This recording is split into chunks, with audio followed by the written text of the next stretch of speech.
بسم اللہ والحمد للہ والصلاة والسلام علی رسول اللہ۔ اللہ تعالی اپنے بندوں کو آزماتا ہے، کبھی ان کے درجات بڑھتے ہیں تو کبھی ان کے امتحان ہوتے ہیں، کبھی کوئی انتباہ ہوتے ہیں۔ امت جب مشکل میں آئے تو بہت سے افراد نمایاں طور پر آگے بڑھتے ہیں اور رہنمائی بھی کرتے ہیں، تعاون بھی کرتے ہیں، خدمت بھی کرتے ہیں۔ دعوت اسلامی ایک انٹرنیشنل بین الاقوامی ادارہ آرگنائزیشن ہے۔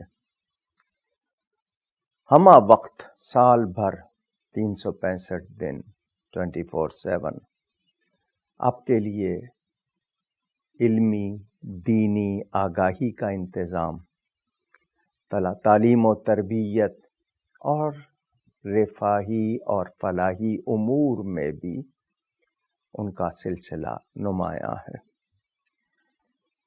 اس وقت جس مصیبت کا سامنا ہے یہ کورونا وائرس، اس کی وجہ سے لوگ بہت پریشان ہیں، کام بند ہو گئے، کچھ لوگ ڈیلی ویجز روزانہ کی بنیاد پر ان کی کمائی اور خرچ ہوتا تھا، اور بھی کچھ لوگ سفید پوش ہوتے ہیں۔ ایسے موقع پر دعوت اسلامی نے لبیک کہی، جہاں دینی علمی رہنمائی کا انتظام کیا، وہاں لوگوں کو راشن پہنچانے اور تھیلیسیمیا کے مریض بچوں کو خون فراہم کرنے، یا اسی طرح آگے بڑھ کر لوگوں سے تعاون کرنے میں بھی بیڑا اٹھایا، جو یقیناً قابل تحسین اور قابل ستائش۔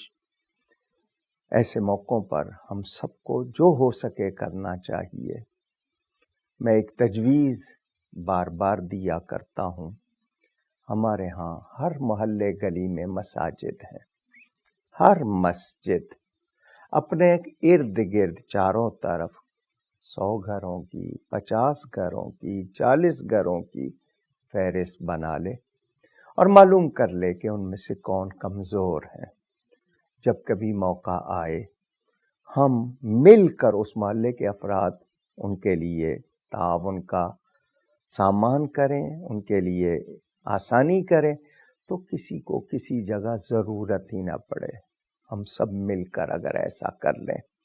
بہرحال میں دعوت اسلامی کی اس کاوش کو سراہتا ہوں اور دعا کرتا ہوں اللہ تعالی اس بلا کو ہم سے دور کرے، تمام امت کو محفوظ فرمائے، اور یہ کاوشیں جو کی جا رہی ہیں للہ، ثواب کی نیت سے، کوئی نمائش کی نیت سے نہیں، دکھاوے کی نیت سے نہیں، رضائے الہی اور رضائے رسول صلی اللہ علیہ وآلہ وسلم کے لیے اللہ قبول فرمائے، اور ہمیں بھی ان سے تعاون کی پوری توفیق عطا فرمائے۔